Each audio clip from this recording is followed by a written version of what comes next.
Hello and a very big warm welcome to this week's edition of the Soul Sync podcast. Now, first of all, for the very eagle-eyed amongst you wondering, why was there not an episode last week, Jason? I will tell you, I was on holiday in Greece with my family. I had a lovely time, got very pink, and dare I say it, I was even too hot at times. But I'm back, and it's great to be back. Now, just before we get on with this week's edition, I have over on my YouTube channel been documenting some of my development and progress and the lessons learned on my journey in mediumship. So if you're interested to find out more about my journey with my mediumship, just go over to my YouTube channel by searching Jason Paul Soul Sync. So in this week's edition, we've got an incredible guest for you with a truly remarkable story. So without further ado, let me introduce to you Richard Stuttle, who is a medium, a spirit artist and a healer. Now, Richard's journey is as diverse as it is inspiring. From his background in hospitality to traversing the globe as a chef, to the tragic loss of his sister Caroline in 2002, Richard's path has been shaped by profound experiences that have led him to his current position as an artist, healer and medium. Now, as the founder of Caroline's Rainbow Foundation, a travel charity aimed at preparing young travellers for their journeys abroad, Richard's commitment to helping others navigate life's challenges really does shine through in all facets of his work. But Richard's journey really doesn't stop there. He's a passionate spirit artist and intuitive healer, and Richard channels his creativity and spiritual gifts to bring healing and inspiration to others, from demonstrating mediumship in churches all around the world to painting fine art and intuitive pieces. Richard's work is a testament to the power of art and mediumship as forms of healing. Now, in this episode, Richard is going to be sharing with us insights into his personal journey. Enjoy. So, Richard, firstly, a massive warm welcome onto the Soul Sync podcast. Oh, Jason, thank you ever so much. It's certainly a privilege to be here. Now, when I always start these episodes, the first thing I do is look at the very helpful back information that guests provide to me. And when I was reading through your backstory and what you do, I thought to myself, my goodness, we're going to have a lot to talk about in this hour. Because there's a lot to your story and what you do. And obviously I've just introduced you, but tell us a bit about your story, because it really touched my heart when I read it.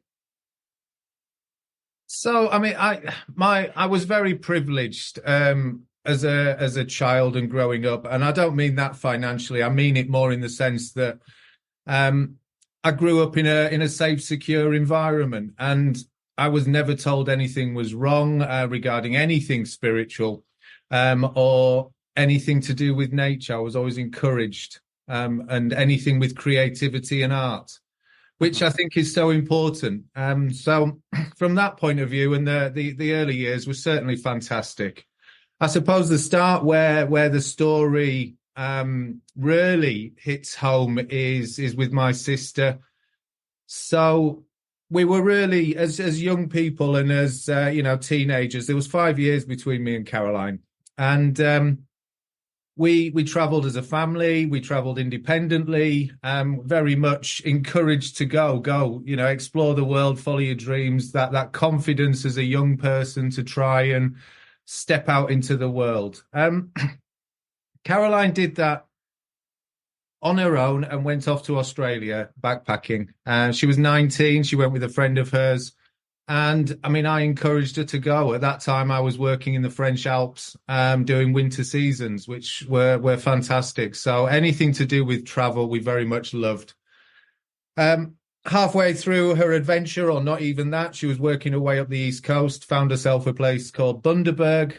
And one night she was walking across a bridge on her way back to where she was staying, 9 o'clock at night. It was dark in the evening, and she got stopped on this bridge. Someone wanting her belongings, someone wanting to take what she had. She wasn't willing to let that go, and there was a scuffle, and this guy threw her over the bridge and tragically lost her life. That really, well, apart from devastating our family, really shaped the next 20 odd years of my life. That kind of opened the door to those questions of where is she now? What happens when you die? What's the point of this world? Why is life so fragile yet so robust? All of those questions started flooding in, and of course, dealing with that grief and that emotion, and trying to process all of that. And of course, it was at the time, 2002. It was a high-profile case because it was a British backpacker who had lost her life in Australia, and found international news. So we were thrown under the spotlight, really. So trying to deal with that, the media attention. What do we do for Caroline's legacy?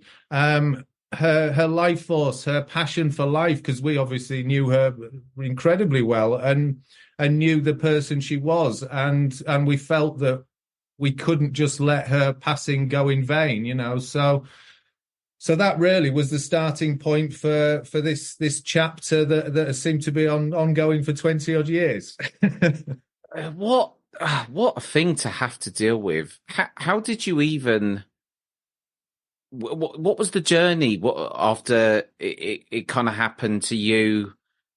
Sort of delving into the mysteries of existence. Where did you go, and how did you get through that period? It was very dark. To start off with, certainly. Our family my parents were divorced at that time. So I was really the only one left in our family home. And it was very much a space where I needed to be to process and just be alone with my own thoughts and really delve into that darkness a little bit. Try and deal with that loss of, a sibling. And at the time, there wasn't much information about that. There was a lot of information about grieving for parents and the loss of a child. But for siblings, it's very different. And I couldn't imagine what it's like to lose a child. It's the most heartbreaking thing that I've seen. Obviously with my parents and other families that have gone through similar tragedies. But to deal with the loss of a sibling is something a little bit different, because you're supposed to go on that journey. You're supposed to outlive your parents. You're supposed to, be lifelong friends and go to each other's weddings, celebrate their kids, it would have been or should have been, a 70, 80 year journey for the pair of us. And as it turned out, it was 19 years. So there was all of that to process. And to be honest, it took many years. It took many years for me to unpack some of those boxes and really come to terms with her not being here, but also the things that I'd done or the things that I hadn't done. When you're young kids and you're playing, and we were very lucky because we were close and we'd had some special moments. She'd come out to see me in the Alps, and I'd got to see her before she left for Australia, so I had said, I love you. I had said these things that were really important, and really, really pivotal. Although I didn't, the strange thing is that there was the last conversation we had, and she phoned me. I was in the Alps, working, and she phoned up, and we had a conversation, and her phone credit, because we were on payphones back then. Yes. And her phone credit ran out, so our conversation was cut short, and I felt something really awkward about that, and I thought, oh, that's strange. But because we didn't think too much of it, I just thought, oh, her credit's run out.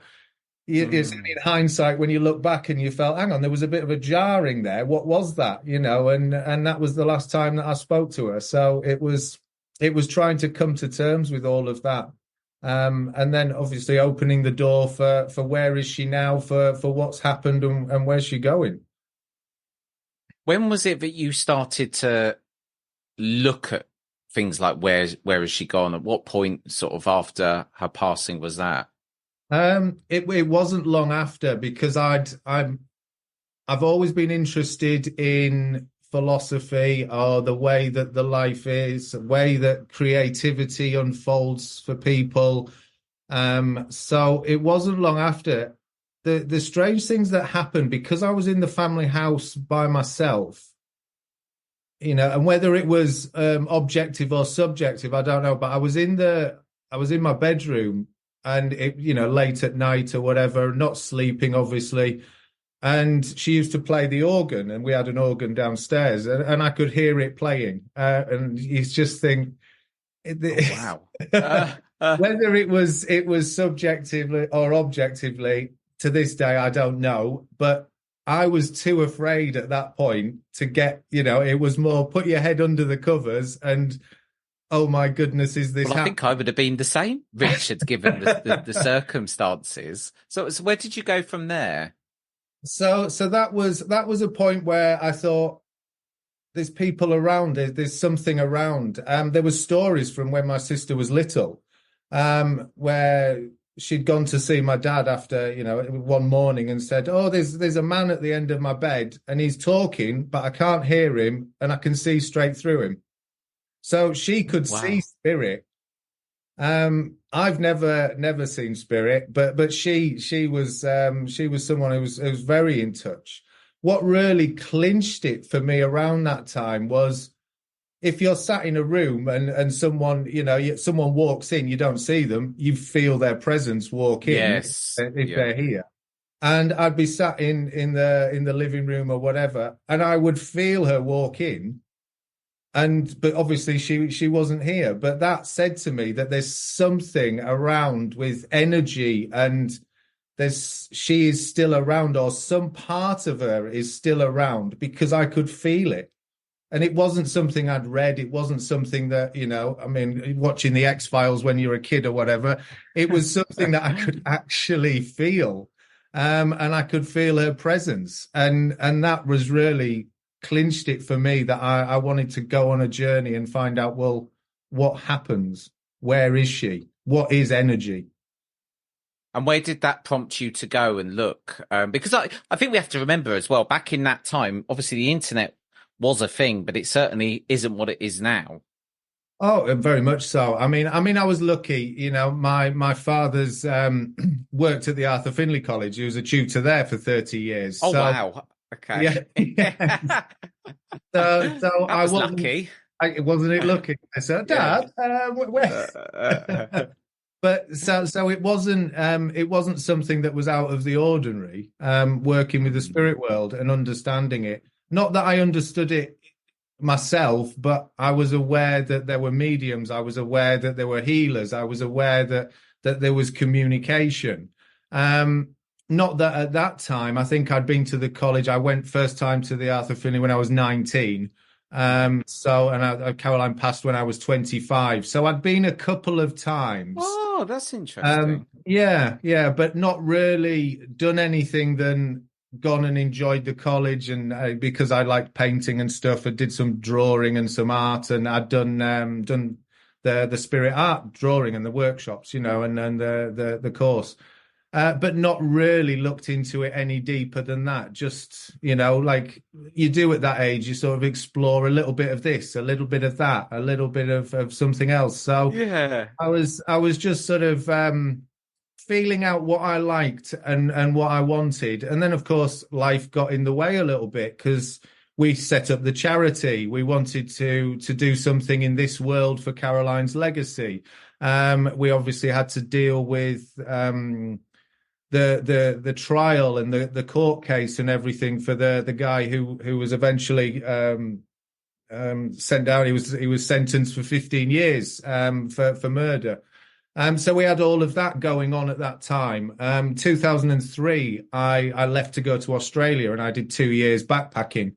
And that was really when I had the time to myself, and I was going on my own journey. Nobody knew who I was, which was brilliant in that sense, because in York, in the UK, my picture, the family was quite, there was the media was camped outside of our house for a couple of weeks when it first happened, Oh, and what a everybody thing to was. have to deal with on Yeah, top so of, so it yeah. was it was a lovely escape for me to go to Australia, and I wanted to I'm follow. surprised you wanted to go there after, I out of I, all places. I had no choice. It was one of those things that you just want to go. I had no choice to go. One, I wanted to go and visit the places that Caroline never got to see. And two, Right. I wanted to go and stand at the places that she went to and stood. She made it to Byron Bay. She was in Sydney. She was doing these amazing places and visiting these iconic locations because everybody knows the Harbour Bridge and the Opera House. So I They wanted to do. go and do that, and I really wanted to represent the family at the trial, which happened in 2004. So go and represent our family and Caroline's memory. I felt it was important for me to do that. So there was a very much a sense of I had to deal with this grief. We had to set up a charity. I really had to grow up and get on with it. It was a huge transition those few years. But yeah, You a went to lot of start, you time in even hospital. wrote a book. I'm not sure So when the book was published, but no, it was 2021 the book was published. So when I went to Australia, I thought I'm going to record this. So I started writing a diary every day. Um, Oh. so and then I've written a diary every day since, which is just something. It's only a page a day, but it's something that is just gives you a little bit of discipline and kind of records what you do each day. It's probably the only discipline I've got, but it's Well, do you know what? I'm actually quite jealous that you're doing that because I've said to myself so many times, right, I'm going to do it, and then I do it for a few days, and then I forget. And it is discipline. It is discipline to do it. So I It do agree is. with It you there. is. It's nice to sit back. So I had all these diaries, and I had the full in different scrappy little diaries when I was traveling. Little notebook. But I wrote pretty much every day. And then when we did the charity, the years went by, and a few years ago, 4 or 5 years ago, I kind of put down and I said. I want to really mark the milestones of the charity. I want to tell Caroline's story, and I want to publish the diary because it's not at that time what Instagram tells you traveling is not the reality of backpacking. No. So I really wanted to give that 18 months that I was in Australia, those diary entries, the little pencil sketches I'd done, the artwork I'd done, and all of that kind of stuff, to really put that down in a book. And I was very lucky. I got a publishing deal, and they liked it, and I was going to do it, but it would have been fine for me to just write one copy for myself. But I felt it was important and an incredibly cathartic process for me to unpack more of those boxes that I'd locked away deep, deep inside of me back in 2002. So it What was did it feel really, like read when you had to go back and read all the diaries from that period? oh, it What did was, that I do was, to you? I was in tears. I was in hysterics. A lot of the things that I'd forgotten I'd even done. So it was fantastic in a way. But yeah, I mean, I was crying. I was laughing. It Was it was healing in a way, oh, very even much through? so, Yeah. very much so. I mean, that's really to me what healing or where we go with healing is unpacking those things from your past and really processing Yeah. those little things that we lock away or we create little paradigms from and we add emotion to those memories and really compact that into something that maybe it isn't. So the reality of Hmm. reading back the diaries was the reality of what happened at the time, not my memory and emotions that got attached to what I thought happened at the time, if that makes sense. Thank goodness that you had the diaries, and Yeah, even yeah. thought to do that in the first place.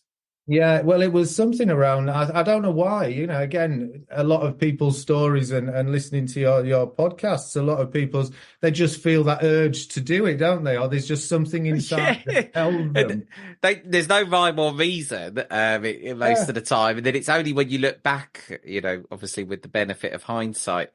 So, like you said, kind of earlier on in the conversation, Caroline really has sort of been the catalyst for everything that's sort of happened in your life since. So your work in spirit art, how did that sort of start becoming a thing more than just you going and doing a bit of painting at the Arthur Findlay College? How did it even begin to evolve? Because I'm struggling to picture. But I'm going to link with a spirit now and start drawing. How did it start? it's so much fun. Well, I'd done the spirit art courses at the college, and my Yes. father's an artist as well. So he's obviously done it there for 30 years, and he's a professional artist in his own right as well. So I was always into drawing, and I was always into art. So it was really about that proof of life after death. And when you look at mediumship, that's what it is. I wanted to prove to myself more than anyone else that there's something around this. And you look at people like Coral Poles, you look at people like Frank Lear, and what more proof can there be of a drawing of somebody you don't know with artifacts and things around the drawing that relate to them and can be recognizable, as well as the mediumship and the evidence of this person and this spirit communicator. I mean, and the drawing can be matched to a photograph. Well, I mean, was going to say this to you earlier, actually. That for me, there would be no better proof than a picture that resembled that of my departed loved one. Yeah, I think as evidence goes, do you know what? Even if I had absolutely concrete evidence, and then I had the photo on the other hand, I still think I would find the photo because you take it, you can't, if it's on paper. Then, and the problem with a reading sometimes is you have a reading and then you go, and I've got the worst memory in the world anyway, Richard. I have a reading. I've forgotten half of it by the time I've drove home, which isn't good. But so, yes, I agree with you that there is no better form of evidence. So when did you first sort of start dabbling in this more, if that's the right expression? Yeah, I suppose just doodling in sketchbooks. Doodling, that's a better word. Doodling, yeah, dabbling and doodling. Yeah, plenty of both. Sketchbooks and just creativity, and knowing that I'm not copying something, I'm drawing somebody. And I'd read Frank Lear's book, which he was a fantastic illustrator, but he started drawing people that they were, he wasn't copying, wasn't doing any life drawing. And then people would come and recognize these drawings and say, oh, that's my granny, that's my auntie. And I thought, this is incredible. So I started doing the same. I started drawing and scribbling and just seeing what information that came, and making little notes and things. Not necessarily to place them, but just thinking or trying to feel where this information was coming from, or who was this person. So at first, I was kind of just telling these little stories about people. And that's where the creativity, when you're an artist, you're looking and you look at a landscape or you look at a scene, and it's asking those questions of what's round the corner, what's behind the tree, what's on the other side, what's in the river, all of these things. When you look at a landscape, that you look at some of the old masters, then you're trying to look round the corners of pictures, you're trying to look over the brow of the hill, and so it was an attempt for me to try and look over the brow of the hill into these people's worlds and try and get those little bits of information. Well, why am I drawing some cufflinks? Well, what are the initials on the cufflinks? What color are the cufflinks? What are, all these little questions when you when you look at the mediumship, it's about deepening the evidence. So I could do that with doodles, really. So when you were going through, the process would be you'd go to do, we'll say a doodle, because that's the word we're using now. A sketch. Yeah, a sketch. Okay. When you were first starting out, so you would just sit down with your sketch pad and draw intuitively what's coming to you. Is that the process that you was following? Yeah, pretty much that. And then it evolved. So just, you start with the eyes, or you start with then you put a nose in, and then it feels like a bigger nose, or it feels like a smiley face, or so you've just hit something there, because I was going to ask you, that was going to be a question. So how do you know that it's a spirit person and not your imagination?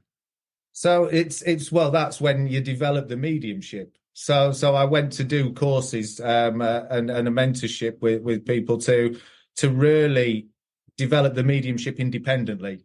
Mm-hmm. So when you go back to the art, then you're kind of talking to yourself about, this feels like this person. I know that this guy had a mustache. I know that these were the glasses that he wore.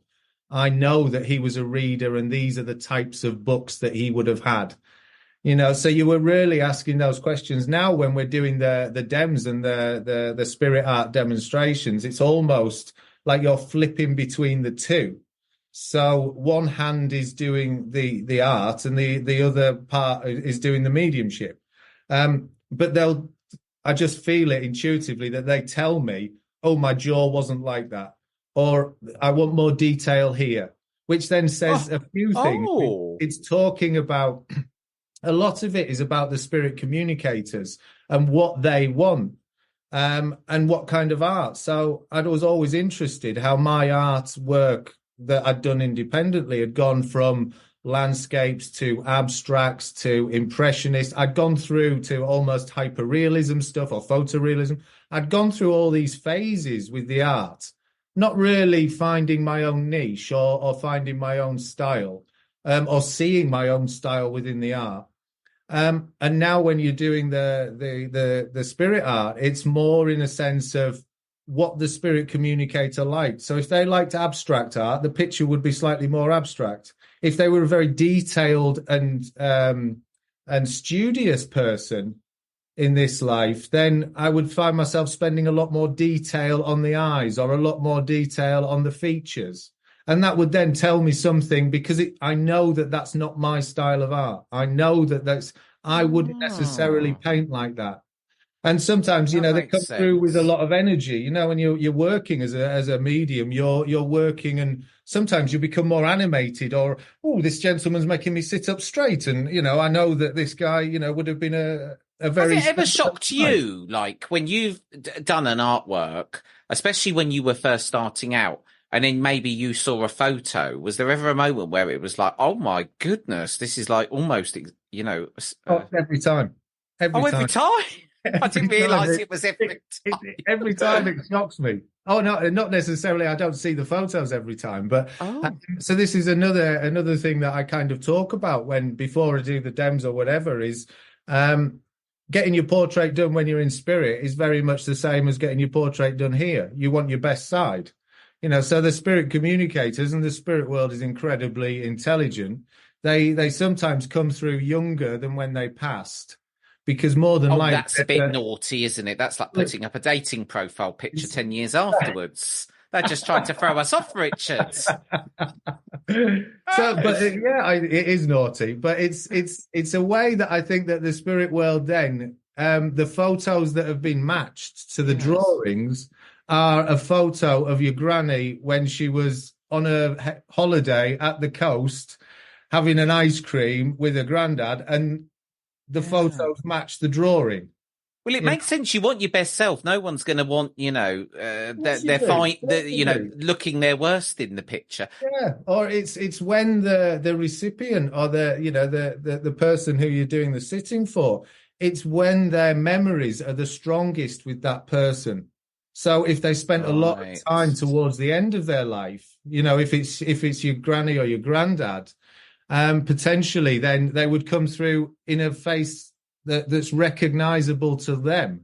If it's someone who's coming through for a mother, well, the memories might be stronger in the earlier years, or that might be the time where the energy's pushing to bring through this healing, because the underpinning vibration of all mediumship, I think, is healing. So it's really unlocking those, certainly with the communication, that mental paradigm or that trauma that you've got around the loss of a loved one, and working on that level. So it's really interesting how they choose to come through, because some of them, they come through, you know, like your granny would look, or you would remember. I remember my granny probably in her 70s. You know, she lived to 99, but the strongest memories I've got were when I was younger, and, you know, she was 78. Yeah. You know, so she comes through. I mean, I did one drawing. She said, "Oh, it looks like my granny in a coffin." And I thought, "Oh, I've not done her any favors here." But they'd obviously had an open coffin, and it was a memory that was lasting for this lady, who was then able to look at that drawing and probably process something through the healing, you know. So when you're doing a sketch, walk me through what is happening in either your mind. How is it coming to you?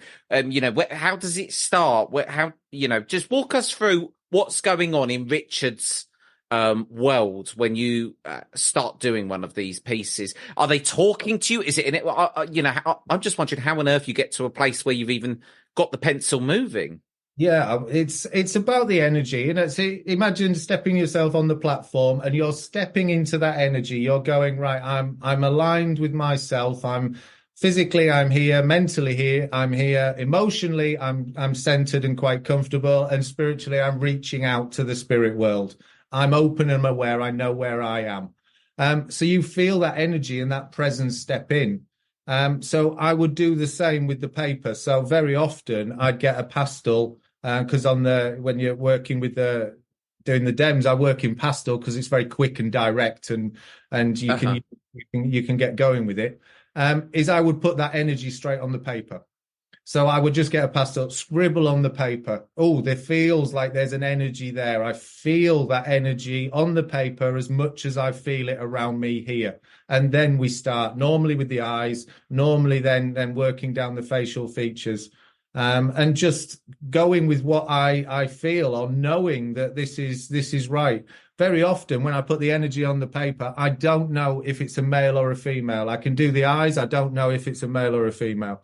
It's very much that the same as you get a communicator. I'm putting red on the paper, and I'm thinking, oh, this is an energetic gentleman. This is a passionate man. This is someone who had a real get up and go for life. So it's using the color initially, and using these different aspects of art and creativity to also draw that information out from the spirit communicator, just as you would without the art, just as you would with the mediumship. I feel that I know that this gentleman's pushing in this direction. I know that he would have liked this. And the colors that I use for the drawing, if I'm using the earthy tones, well, more than likely, this guy really liked the garden. He really liked the outdoors. He really liked nature.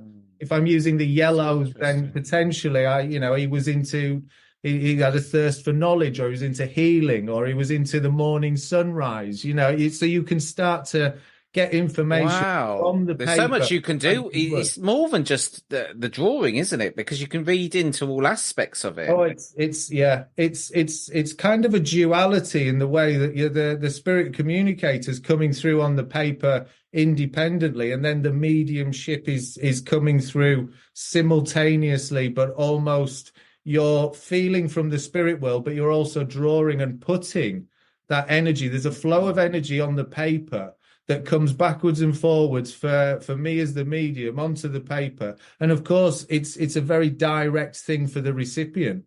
I don't have to describe the color yellow. I can just use the color yellow. But what's happening for the recipient is they're seeing it, and they're interpreting what it means for them.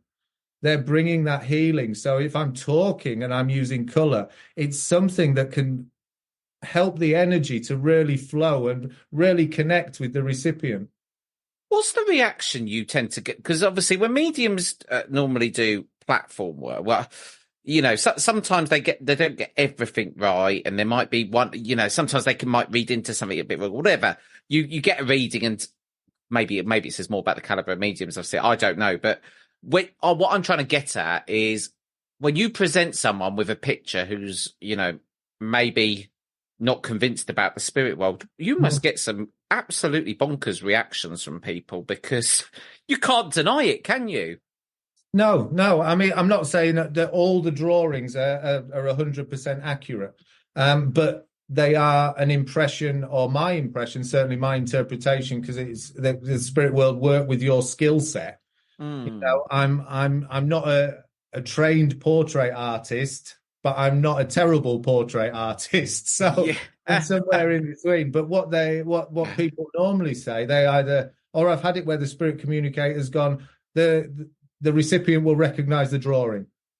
So I'll go, oh, does anyone recognize the drawing? Oh, they go, yeah, it looks like my granny, or it looks like. But when they do match them to the photograph, you still get that little, oh, really? Oh, wow. It's amazing. But when you then get the artifacts that come in with it, when you get the other things that come in, the red car that they used to drive, or the church, or whatever, where down the end of the street, or you can put these other bits in the background, almost like a little landscape behind the portrait. But yeah, I mean, some of the reactions are brilliant and incredibly humbling, because I've got really no idea how it works. It just does. It just does. Well, we were saying before we kind of got recording that you're the first ever spirit artist that I've spoken to, or you're a very rare breed. Why are there so few of you? Have you got any opinion on that? Well, I talk about the history of spirit art, and it was called psychic art before, and I take back to people like Gordon Higginson and Coral Poles used to work together, and at that time it was thought that Coral would link in and do the drawing, but then Gordon would do the mediumship. And I feel that partnership is a very rare thing, to find an artist and a medium that can work together. There are a few now that are brilliant. You look at sort of Paul Jacobs and Sue Wood, absolutely fantastic, second to none. So looking at those, but I suppose in more recent years, artists have trained their mediumship and mediums have trained their artistic ability. So the two have kind of married together, where whether they're a portrait artist or whether they're just bringing some color or some inspiration through their creativity from the spirit world, or whether they're drawing accurate portraits, I think now, or I as I look at it, then they're very much, it's nice to be able to draw and to do the mediumship. It's lovely to work with somebody, but it's very much an extra string to your bow as a medium if you have an understanding about colour, about what colour means. You see it all the time with the auragraphs, Harold Sharp and that kind of thing, using the pictorial information to enhance the reading. There's many, I mean, you see it in all the oracle cards, all the tarot, all of that. It's not a new thing. But I feel to do on the platform, to be able to draw and talk, to be able to draw accurately, and to be a good medium, and to have the platform presence is not a combination that is maybe that common. And you certainly don't train in life for all of those different aspects. Well, they're quite in themselves different kind of character profiles, aren't they, in themselves? So kind of merging all three. I do perhaps see what you're saying. So do you do work then for people who maybe just want a sketch of a loved one from the spirit world, like commission pieces, or is it sort of only assigned to the platform? No, I do sketches or private readings or intuitive art. So when around the healing kind of things, there's very much that healing alignment, that the hands-on. I did the training at Harry Edwards, So became a healer because I was interested in healing, but also the healing aspects within art. So if I give a healing or we do a healing for somebody, I'm more than likely going to do a piece of art that they can relate to and talk them through that alignment within themselves, that what the colours mean to them. Because afterwards, then Oh. they've had a nice healing or a lovely healing. They're feeling more relaxed, more aligned with themselves. And then they've got a nice piece of art. It's almost like a meditation. So if you did a session and you gave somebody a meditation or an inspired piece of music to go away with, they've got a piece of art that they can link back into that healing. What a wonderful thing. I want to go, Richard. It sounds most wonderful. It's cool. It's really cool. It is. It is. So there's no limits. There's no limits, Jason. That's the nice thing about it. You know, you'll understand when you get up on the platform, you've got no idea what you're going to say. You know, I'm really interested in what the speaker's going to say tonight, and it's me. You know, there's that old quote, isn't there, where the guy... I couldn't imagine standing on a platform myself. Maybe one day. At the moment, I'm struggling just to get a spirit person to come to me sitting in my chair in the other room, let alone stand. I'd get stage fright. I'd run back off again. Maybe. Who knows? Who knows what the future holds? I'm very open-minded these days.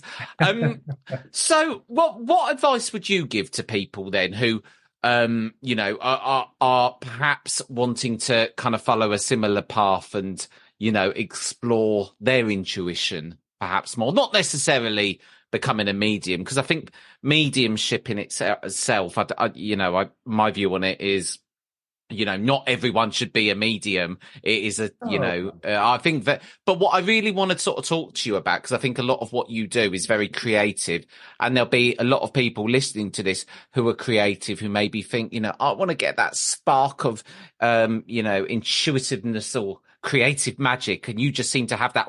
You do nothing but listen to another dimension. So everything you're doing is intuitive. So what advice would you, I'm getting to the question. I'm nearly there. The question is, what advice would you give to people wanting to unlock their intuition and their creativity? That's the question. No problem. As an artist, so artists, if you look at some of the great artists, they've gone through very turbulent times. Because they're dealing with themselves. I spend a lot of time alone painting. And certainly when I'm doing the big oil paintings, it's hours and hours and hours spent by yourself. And I do a lot of that in silence. I don't have music. I sometimes have podcasts on, or I have audio books, but very often I'll just paint in silence. So it just opens your awareness. And opens yourself to those kind of unpacking those little boxes within you. For other people, I would say, look at the art in your home. Come down in the morning and look at the painting you've got in your kitchen or in your living room, and just feel what colour comes out of you that day. You go, oh, the blues are really standing out today. Well, then ask that question, well, what does that blue mean for me today? What do I need? What does my body, what does my intuition tell me that I need today? So there's a lovely exercise that we do with the physical, mental, emotional, and spiritual. So get your box of pastels or your box of colours and pick a colour. Right. Well, what is the physical self? What do I feel it is with my conscious mind? Oh, I'm the colour red. And then close your eyes and pick another colour. And oh, it's giving me blue. Oh, well, physically, well, maybe I need a bit of fresh air, or I need to go outside, or I need to be near the water. So your intuition tells you what you need. And colour is such a fantastic way to really look at that. Or, you know, you go in your wardrobe in the morning and you go, oh, I'm going to wear that orange top today. And then, I'm going to wear that orange scarf. Well, what's that telling you about yourself? Because intuitively, you've just picked that up. And then feel into that. What is that? What does that mean to me? The flip side of that is I wouldn't get too fixed on a meaning for a particular color, because red doesn't always mean passion. Red doesn't always mean love. Red doesn't. It's about what it makes you feel. in that moment, Right. and then I to see. appreciate that and let it go. Another thing that I always say, if you're walking hand in hand with someone you love in the forest, red means passion. If you're driving in the car, red means stop. So I it's mean, you're very angry and aggressive. Not a good driver, Richard. Stop. well, certainly at the traffic lights, yeah. It's But really interesting. Because I think what all of this, the first thing that was going through my mind when you was discussing this is a lot of this is about being in the present moment, isn't it? It's taking more time, slowing down. Sometimes I'm literally got my eyes half closed when I'm picking my top in the morning because the alarm clock's only just gone off and I'm jumping out in the 10 minutes I've got to run out the front door. But, I'm very like that. Sometimes I just want to wear blue. Sometimes I just want to wear green. I've recently gone through a period of just wanting to wear black. But I don't think that's because I'm in a bad mood. Actually, I think it's just because I'm comfortable wearing yeah, no colour. And it's yeah. funny, colour does make me feel different things at different times. And sometimes I can wear a certain piece of jewellery, because I've got loads of, when you're into all this stuff, you keep buying crystals, don't you? And I need to stop. I don't need any more crystal. That's one thing I do not need any more of in my life is crystals. I've got enough crystals now. But, I'm like that when I go and pick, what colour I want to wear there. What would you say is, I want to, I know this is a bit of a out there question, but what advice would you give to your younger self now? Your teenage self being where you are now? Say yes. It's a difficult question, isn't it? And Yeah, I've just put you on the spot now. I take the opportunities that come along, but do what feels authentic to yourself. Because I think very much when I was younger, I did what people expected, or I did things that didn't feel right for me, but I did them anyway because it was either for a career choice or for a job or for something, or to have something that was maybe not as authentic as it should have been. So probably listen to that voice a little bit more. But certainly don't ever say no to an opportunity because of fear. I'd do that. Don't shy away from things. I think that's really important. And even now, I'd probably say it to myself now: don't be afraid to look in the dark corners. You mean of your own life? Very much so, yeah. Or the things that you maybe you shy away from because of past trauma or other people or whatever. It's that journey within is as I'm sure most people who have worked anything or done anything within the spiritual aspects of life is they'll say the same. That's where the biggest gains are, really, is unpacking those pieces and really finding where they fit within you. It's very true. Recently, I've been trying to shine a torch in my dark corners a bit more. And it's sometimes you think, you've dealt with something and you've healed on a certain thing, and then the dark corner comes back again like a merry-go-round, and then you have to revisit it again. Sometimes it's funny how, you think you can, have healed from something and then it flare back up again. But, I wanted to lastly ask you, and this has been a lovely conversation, and I will say now, if you want to find out more about Richard, his work, the amazing book Chasing Rainbows, then just go to the show notes where you'll find all of the links. Now, lastly, Richard, I have now got into a habit of asking guests for a final thought or a bit of wisdom that they can leave us on. So over to you, Richard. Oh, thank you. That's very kind. So I suppose as we've been talking about that space and the mediumship and the other things and preparing yourself, and certainly for like coming on podcasts or doing anything, that confidence that you need to be authentic within the moment, that freedom, that spontaneity of not being self-conscious, of not being overcritical of yourself or the fear of others' judgment. All of those pieces really boil down to me to that alignment within yourself. The more that you can align with that physical, mental, emotional, and spiritual self, the more that you can put yourself in that space in everyday life, the opportunities seem to open up. You're more aligned with you.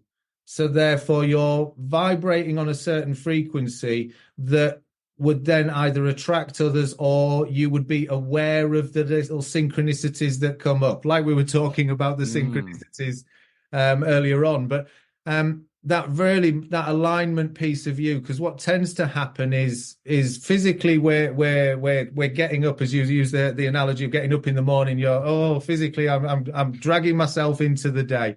Mentally, you're already thinking about your to-do list and probably what you're having for dinner and next week and what's happening and the emails you've got to send. I'm terrible. I'm already thinking of tomorrow's dinner. Yeah, exactly. Emotionally, you're probably dragged off to something else, and what your mother's doing or your sister's doing or something that's happening. And spiritually, you're kind of you're floating around in the ether. So I would very much say the starting point for all of it is to bring those aspects of you back into alignment, because then you're in a space where that spontaneity can happen, and that's really, if you look back in life at the memories that you really remember, and certainly right in the book, this is something that was made very, very obvious and very clear to me, that the memories that I've got the strongest connection to are the ones that I was more present and more aligned in. So the ones that really resonate are the times that are really special, when physically I was there and present. Mentally, I wasn't thinking about anything other than that time. And emotionally, I was fully invested. And spiritually, I was in that lovely space where I was holding space for myself, but also for the people that I was with. And to put yourself in that space is very much a space that you find yourself when we're doing workshops or teaching, or very much a space when you're on the platform, and it gets you comfortable to hold space and hold that room. So the more that you can do that for yourself, and the more that you can do that in everyday life, the more comfortable you are with yourself, and the more aligned you are, and the more open you are to that wonderful spontaneity of people you interact with, Mother Nature, and this wonderful planet that we live on. Do you know what? I think that was such good advice. It really resonated with me, part of what you said there. I think that a lot of the time, being present is the answer to so many things. But how often are we either living in the past, or we're thinking about the future that hasn't yet happened? Well, we're thinking about the present of tomorrow and not living in the present of today. Exactly. And I think you're right in what you're saying as well. I think that so many of us, and I think we're becoming more programmed as a society to fear being ourselves. I think social media is feeding into that, but people can't really feel that they speak their own truth, and there's nothing more refreshing than speaking your own truth. So I totally agree. Richard, thank you so much for coming on the Soul Sync podcast. It's been an amazing conversation, and I've loved talking to you. Oh, it's absolutely my privilege. Thank you ever so much for having me, Jason. Well, there we go. That was the incredible Richard Stuttle, and that conversation really did touch my heart. It's really great to have you here with me on the Soul Sync. Do remember, if you want to know when the latest episodes are out, all you need to do is follow or subscribe wherever you listen to your favourite podcasts. And like I said at the beginning of the show, over on my YouTube channel, I've been documenting some of my experiences, journeys with the spirit world, how my mediumship is going, and also I've been recording some videos about lessons learned in my life, and I'm going to be releasing one very soon about how to get ahead in your career, because I know I've mentioned it in previous episodes, but I started from very humble beginnings, and I built my way up to owning a national business. And I want to share some of these valuable lessons with all of you, the lovely listeners. So if you want to go over to my YouTube channel, all you need to do is search Jason Paul Soul Sync. So that's it for this week's edition. I hope you're having a good week. It is the summer solstice. If you haven't listened to our full moon meditation by the amazing Kieran Morgan, that is also out now. So that's it. Until next week, a massive big goodbye.